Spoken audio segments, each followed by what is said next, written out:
الشاعر الجميل من محافظة الإسكندرية الشاعر جمال محمود.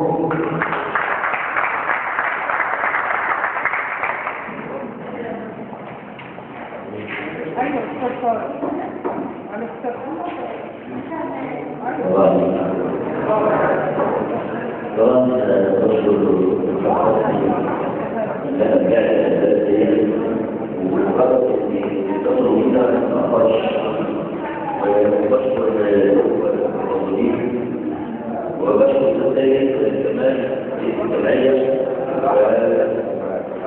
المخرج المبدع الدكتور شهيد الاستاذ محمد عبد البديع الاستاذ دعاء محمود مش عاوز انسى بقى وبرحب بكل الموجودين.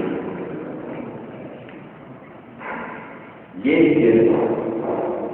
يعني خلاص متأكدة الحل أصبح مستحيل، يعني الفراق ملهوش بديل غير كده. فوق السنين ضاعوا في ايديه ولا الحنين ما ناداش عليه ولا انت مستمع الندى. ليه كده؟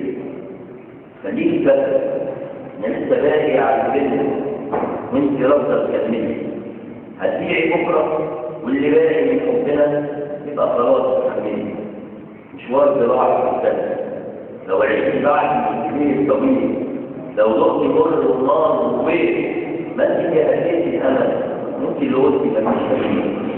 صرتي في العين مش كنت قادره تهديتي، كنت قادره على الثبات او قادره تحكي وتعملي. لما انت مش قد الدموع، لما انت مش قد الالم، قلت ليه مفيش رجوع، قلت ليه مفيش ندم.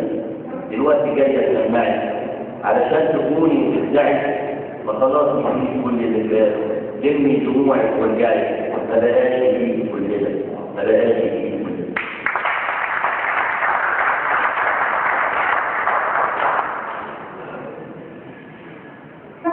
فحبي انا عاشق وما اقدرش اكون معشوق. سافرت بلاد وقفت بحور وعلى برك رماني الشوق. كتبت حروف رسمت قلوب على الشجر وسهمك المرشوق.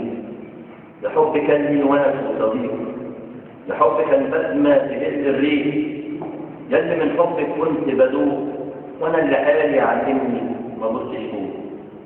لكن حبك زي الموت وله سكرات، خدني هواكي بجناحه ولف وفات.